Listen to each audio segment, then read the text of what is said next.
Gary Myers, New York Times best-selling author. He wrote Brady versus Manning, the untold story of the rivalry that transformed the NFL. And his new book, released today, Brady versus Belichick, the dynasty debate. And he's been covering the NFL for over 40 years. Gary, good to see you again. Let me start with Tom Brady in the booth last night. You, as a longtime journalist scribe, any problems, conflict of interest with Brady in the coach's booth last night?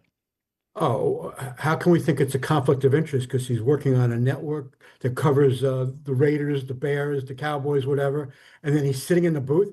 This is just a horrible, horrible look for the NFL, and they need to do something about it. I mean, they approved him as an owner knowing he was working for Fox, so and they scaled back the restrictions this year. But Tom should have known better than to be so public last night, to be sitting in the booth with the headphones on. If he's talking to Chip Kelly 2, 3 times a week, okay, fine. But to be on national TV, looking like you're calling in plays, even though I'm sure he wasn't, what a horrible conflict of interest. And it's just such a bad look for the NFL. But, knowing Brady, doing Brady versus Manning, Brady versus Belichick, Tom's extremely competitive. Tom's not there for a ceremonial, I own part of the team.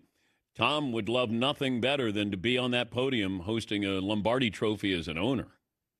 There's no question. And just think of this, and I know you've already discussed this, but so Tom's got the Bears and the Cowboys this week, and then in 2 weeks, the Raiders are playing the Bears. So you don't think the information he gathers covering the Bears, and I know they don't let him in the facility anymore, or they'll let him in the facility still, but he's taking part in the production meetings virtually. So he's able to ask questions, and he's a smart guy. He's asking good questions. Now, you hope the coaches and the players are smart enough not to give him anything too inside, but if anybody doesn't think he's running back to Pete Carroll and Chip Kelly or whoever else and telling him what he found out, I mean, he's an honorable guy, and I like him a lot. But we can't give him too much credit here for keeping things to himself. The book is Brady versus Belichick, the dynasty debate. What led you to your conclusion of who has or who was more important in that dynasty? Well, I think, first of all, I don't take into consideration anything that happened after Brady left. So I don't count the Tampa Super Bowl and Belichick struggling. I don't count Belichick struggling before Brady took over in New England, because to me, it's irrelevant. The important part of this debate is who gets the credit for what they accomplished together. And I give a lot of credit to Belichick, one, for drafting Brady, even though it was only the 6th round. If he knew he was going to be great, Dan, he would have taken him in the first round. But that first Super Bowl was, until Brady's last drive on the winning field goal, that season and that Super Bowl was all Belichick, both with defense and running the ball. And then as, they go and they beat the Panthers in a really high-scoring game. I think that was like a 50-50. And then they beat the Eagles, and that was more of a defensive game. It wasn't really high-scoring. So I think the early part of the dynasty was really Belichick. And I think the turning point of it was in the '07 season when Tom throws 50 touchdowns. They go 16-0, come within some Velcro on David Tyree's helmet from winning that Super Bowl and being remembered as the greatest single season team in NFL history.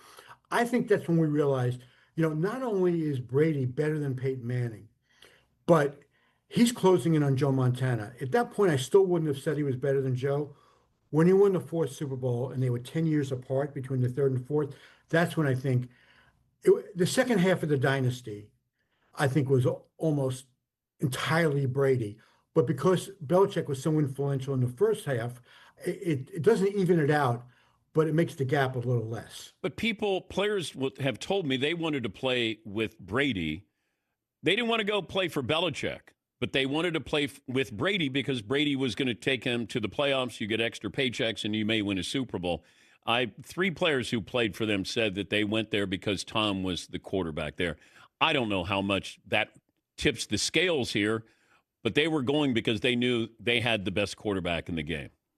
Well, I think that obviously had a lot to do with it. But one of the players told me that the reason that they put up with all of Belichick's nonsense is because he knew he knew how to win. Yeah. And he's winning Super Bowls. And ultimately, that's all players really care about in the end. Well, two things they care about: getting paid and winning Super Bowls.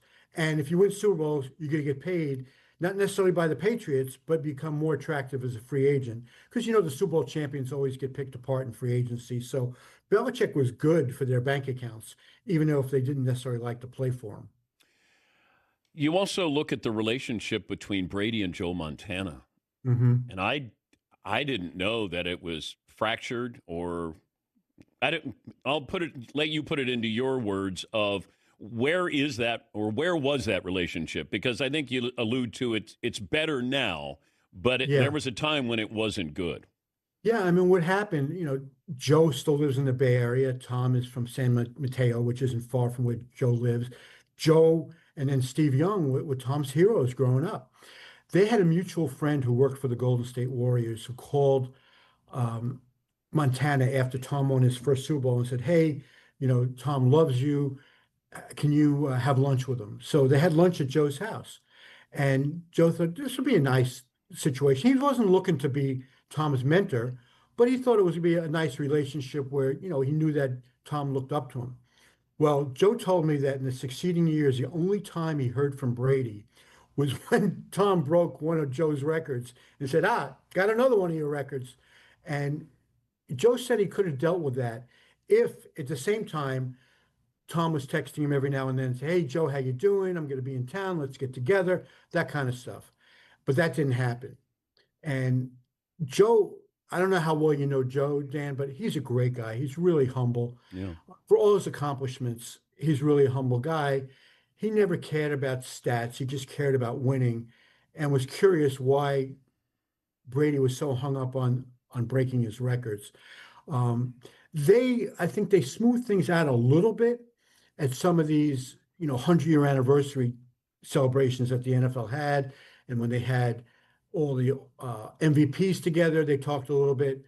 But I think Joe's the kind of guy who does hold somewhat of a grudge, and I don't think he'll ever forget that he felt a little disrespected by Tom, which really surprised me because I don't look at Tom as that kind of guy. But you know, everybody has their own experience with him, and that's what was Joe's experience. Gary Myers, New York Times bestselling author, the book released today, Brady versus Belichick, the dynasty debate. I interviewed Tom before the Super Bowl against the Eagles. And at one point I said, "Do you think you and Belichick will ever sit down and kind of open up the scrapbook and, walk down memory lane?" He goes, "No." Because that's not our relationship. Right. Um, why is Bill's not capable of having that, let's have more than a coach player relationship? I think that he's capable of having it when the player is no longer playing from him and retires, Mm. because he has a really good relationship with guys like Carl Banks and Lawrence Taylor and Phil Simms. It wasn't that, now he was never coached Simms directly, but he wasn't, he doesn't allow himself to get close to players because he knows, for the most part, unless a guy retires on his own, it's going to end poorly.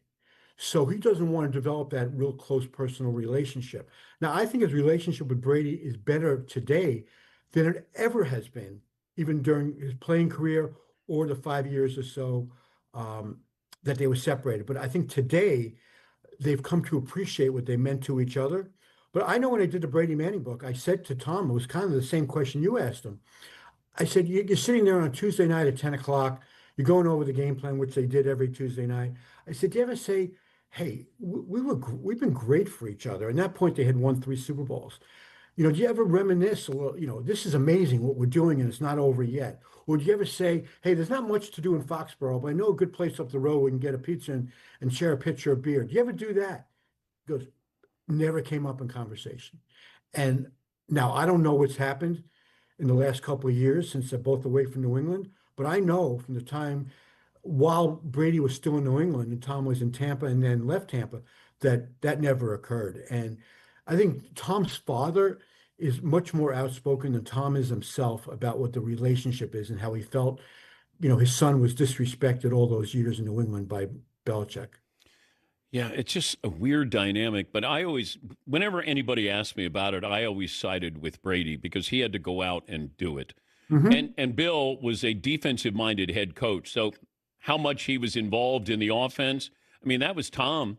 And he did have, offensive coordinators there to help him. But I still lean towards Tom that Bill can tell you, or his assistants can tell you, Tom had to go out and do it. And whether anybody's keeping score, it's not like LeBron and Jordan, but I think there is still who is more important, the coach or the star player in any sport.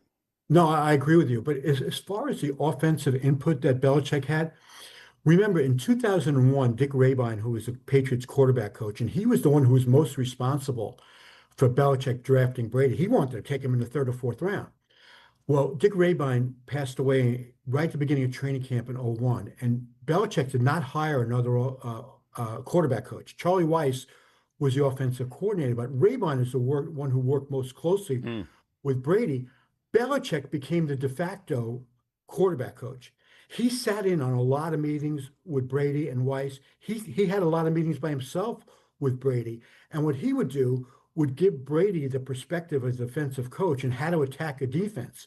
He was really instrumental in Brady's development as a quarterback because of Belichick's knowledge about defense. And Belichick did become, like Parcells before him, they did become good offensive coaches. Now they were still known as being brilliant defensive coaches, but they became all-around coaches. So I think that Belichick's influence on Brady early on was much greater than anybody remembers, and I point that out in the book. Yeah, that's a great point. Yeah. Um, Before I let you go, Yeah, do you think North Carolina is Belichick's last stop?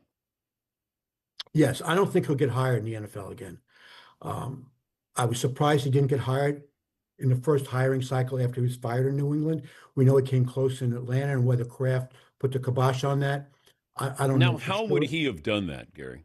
Well, he would have called Arthur Blank and said, "You don't want this. I mean, this is what he's going to do to your organization." Dan, that's what owners were calling Kraft about in 2000. For your own mental health, don't hire this guy, right? And I wouldn't be like, listen, did Kraft do that with Blank? That's what a lot of people are saying. I don't know that personally. Okay. Now, the second time, Belichick wanted into the NFL so badly that he called an intermediary with the Jets who had an influence on the hiring process. And he called them and said, "I'm interested in the Jets job." You'd think he'd rather be a sanitation worker, and I'm not putting sanitation workers down, but will go working as a cook in a kitchen before he'd ever want to go to the Jets, considering the history.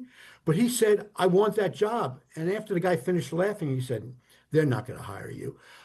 There's nobody that's going to hire Belichick now. The 24-year-old girlfriend that think has something to do, no owner wants a part of that and having to explain that. I think Carolina is his last job. Whether he's going to be successful there or not is just a question of whether he can master the NIL and the transfer portal and get himself a quarterback. You can't win without a quarterback at any level. He needs a Tom Brady. He does. And maybe he can find somebody in the transfer portal and see something in him that nobody sees because he obviously saw a little something in Brady that he just invested a sixth round pick in him. But I want to, before we say he's a genius for taking him, just remember he took six other players in that draft before he drafted Brady, including a defensive back that nobody has ever heard of since in the sixth round before he took Brady. So if he knew he was going to be anything to what he turned, if he even thought he was going to be a starter in the league, he would have taken him before the sixth round. Good luck with the book, Gary. Good to connect with you again. Yeah, Dan, thanks for having me on. It's great to see you.